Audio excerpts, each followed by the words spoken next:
when the season's over, we like to take down our socks and overwinter them in our greenhouse.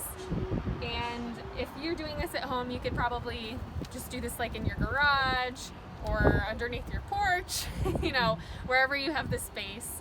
And then when it's springtime and we want to re-sow everything, we'll take it out. We'll usually probably top it off a little bit more with some nutrients or compost or something, and then either have our transplants at that time or direct seed based on what crop it is and if it prefers to be transplanted or direct seeded.